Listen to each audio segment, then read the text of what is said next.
دادا آپ سے بات کرنا ہے۔ کال وصول کرنے کا بٹن دباتے ہی کبیر دادا کے کانوں میں پاشا کی لجاجت بھری آواز پڑی۔ کبیر دادا نے پوچھا، کہاں پر ہو؟ اپنا جوا خانے والے دفتر میں بیٹھا ہوں، آدھے گھنٹے تک آ رہا ہوں۔ یہ کہتے ہی وہ ڈرائیور کو پاشا کے ہوٹل کی طرف جانے کا کہنے لگا۔ ٹھیک آدھے گھنٹے بعد وہ پاشا کے دفتر میں داخل ہو رہا تھا۔ اسے داخل ہوتے دیکھ ہی پاشا نے کھڑے ہو کر اس کا استقبال کیا اور اپنی کرسی چھوڑ دی۔ کبیر دادا کی موجودگی میں وہ کبھی بھی اس کرسی پر نہیں بیٹھا تھا۔ کبیر دادا گھومنے والی کرسی پر بیٹھتے ہی مستفسر ہوا، جی فرمائیں۔ وہ وہاں دونوں ہی اکیلے تھے۔ کبیر دادا کے محافظ اور عظیم وغیرہ باہر ہی رک گئے تھے۔ کھانے پینے کو کیا منگواؤں؟ پاشا نے خاصا سنجیدہ نظر آ رہا تھا۔ کافی کا بتا دو، اور میرے پاس زیادہ وقت نہیں ہے۔ یہ کہتے ہی کبیر دادا نے گھڑی پر نگاہ دوڑائی۔ انٹرکام اٹھا کر پاشا نے 2 پیالے کافی کو بتائے اور کبیر دادا کی طرف متوجہ ہوتا ہوا بولا، میرا خیال ہے اب آپ کو گھر جانے کی کچھ زیادہ ہی جلدی ہوتی ہے۔ بکواس نہ کرو اور مطلب کی بات پر آؤ۔ کبیر دادا نے اسے جھڑکا۔ وہ اطمینان سے بولا، اسی بکواس کے لیے آپ کو زحمت دی ہے۔ کبیر دادا نے اسے ڈرایا، شاید کافی دنوں سے تمہیں تھپڑ نہیں پڑا۔ پاشا خوفزدہ ہوئے بغیر بولا، سچ کہا، آج ایک نہیں کافی تھپڑ کھانے کا ارادہ کیے بیٹھا ہوں۔ کبیر دادا بگڑ کر بولا، اگر سچ میں وہی بکواس کرنی ہے تو میں جا رہا ہوں۔ میں بہت پریشان ہوں دادا۔ پاشا بالکل سنجیدہ تھا۔ اچھا بکو، کیا پریشانی ہے؟ کبیر دادا نے گویا ہتھیار ڈال دیے تھے، وہ خوبصورت ڈائن آپ کو ضائع کر دے گی۔ کبیر دادا ایک دہشت، خوف اور ڈر کی علامت ہے۔ کبیر دادا آہنی ارادے، چٹانی حوصلے اور فولادی عزم کا نام ہے۔ کبیر دادا کی شخصیت، کردار اور صلاحیتوں کی ایک دنیا معترف ہے۔ آپ ایک چھوکری کے پیچھے اسے بدنام نہ کریں۔ یقین مانیں اپنے دکھی ہیں اور پرانے ہنس رہے ہیں، دفع کریں اسے، ٹھوکر لگا کر اپنی زندگی سے دور پھینکیں۔ کبیر دادا کے چہرے پر پھیکی سی مسکراہٹ نمودار ہوئی، بکواس سچی کر لیتے ہو مگر بے مقصد۔ جب آنکھوں پر کسی دلربا کے نوخیز حسن کی پٹی بندھی ہو تو ہمدردوں کی نصیحتیں بکواس ہی لگتی ہیں۔ میرا خیال ہے شادی کرنے والا میں پہلا گینگسٹر نہیں ہوں۔ بالکل صحیح، اور میرا اعتراض آپ کی شادی کرنے پر بالکل بھی نہیں ہے۔ شادی بھی دوسرے گینگسٹرز نے کی ہے اور تھوڑی بہت روایتی محبت بھی ان میں موجود ہوگی، مگر ان میں سے ایک بھی ایسا نہیں جس نے پاؤں کی جوتی کو سر کا تاج بنا لیا ہو۔ الزام پر الزام دھرے جا رہے ہو، بے غیرت آدمی۔ کبیر دادا نے اسے ڈانٹ کر خاموش کرنا چاہا۔ اسی وقت ایک ملازم اجازت مانگ کر اندر داخل ہوا اور ان کے سامنے کافی کے بھرے مگ رکھ کر سر جھکائے باہر نکل گیا تھا۔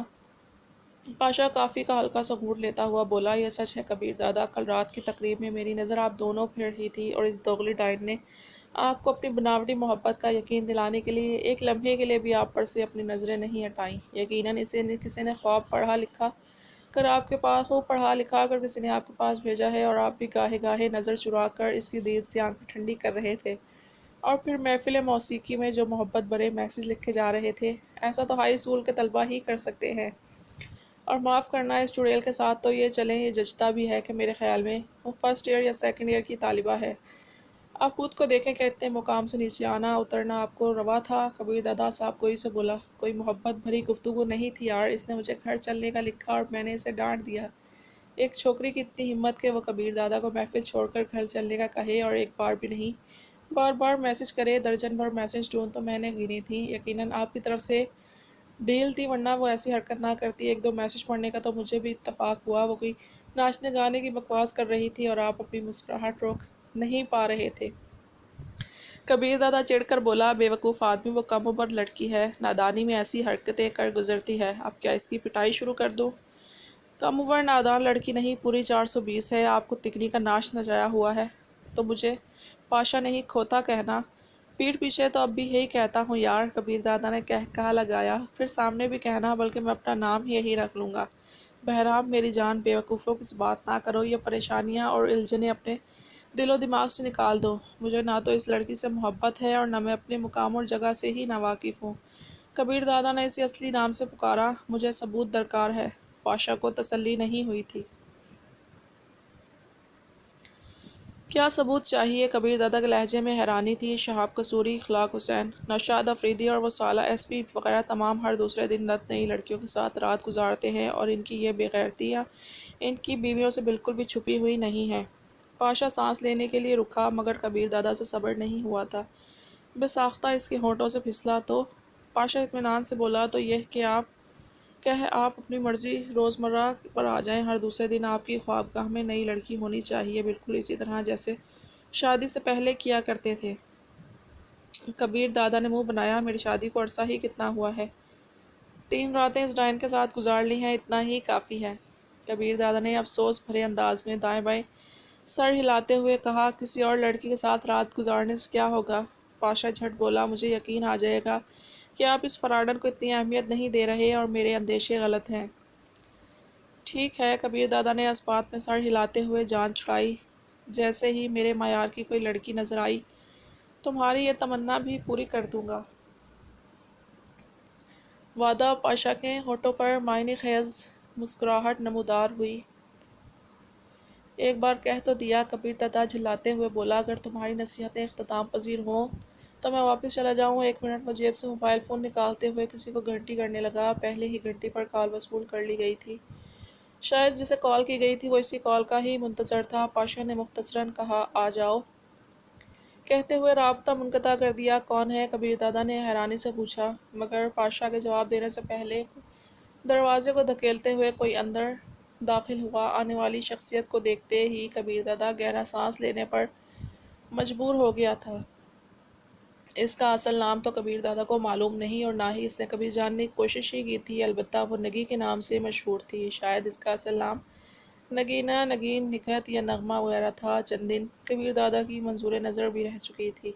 کبیر دادا ہی کی وساطت سے اسے ماڈلنگ کے شعبے میں کافی آگے تک جانے کا موقع ملا اور آج کل وہ چوٹی کی ماڈل تھی۔ کبیر دادا کے بارے میں اس کے دل میں پسندیدگی کے گہرے جذبات پوشیدہ تھے، جنہیں جاننے والوں کے گوش گزار کرنے میں اس نے کبھی بخل سے کام نہیں لیا تھا، لیکن اس کے ساتھ اسے یہ بھی معلوم تھا کہ کبیر دادا کے لیے کسی ایک لڑکی کا ہو کر رہنا ناممکن تھا۔ مگر اب پاشا کی زبانی سے جو خبر ملی تھی، پاشا پر یقین ہوتے ہوئے بھی اس خبر کے بارے میں وہ شک میں پڑی تھی۔ نگی تم؟ کبیر دادا نے گفتگو کی ابتدا کی۔ شکر ہے آپ کو میرا نام تو یاد ہے۔ پاشا سے مصافحہ کرتے ہوئے وہ کبیر دادا کے قریب پہنچی اور اس کے بڑھے ہوئے ہاتھ کو نظر انداز کرتے ہوئے اسے گلے میں باہیں ڈال کر بے باکی سے اسے چومنے لگی اور نرمی سے اسے دور کرتے ہوئے کبیر دادا نے پوچھا، کیسی ہو؟ جانے کیوں اسے نگی کی قربت اچھی نہیں لگی تھی۔ ایک دم تناوشہ، خوشبودار اور ملائم وجود اس کی آنکھوں کے سامنے لہرایا۔ اسے یوں لگا جیسے وہ اسے دیکھ رہی ہو۔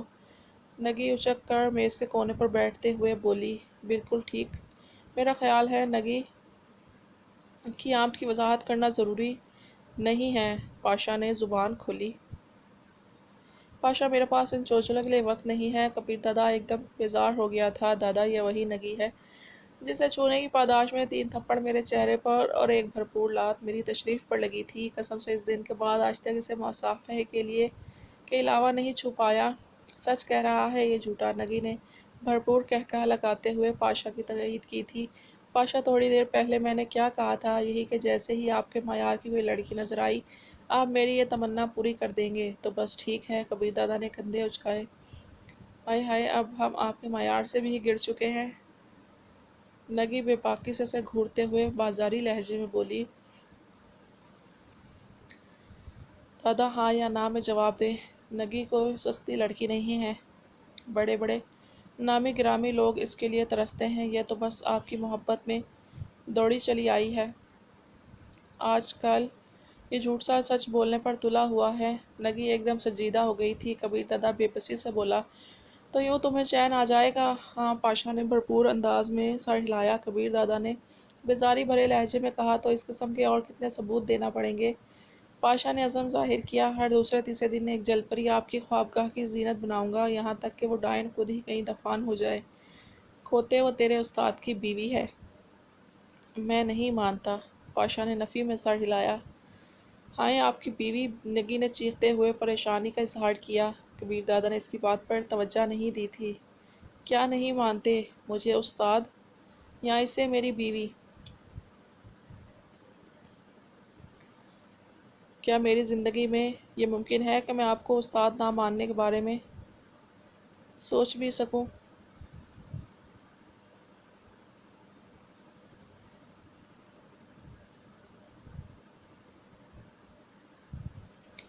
کبیر دادا سنجیدگی سے بولا، دوبارہ اسے غلط نام سے نہ پکارنا۔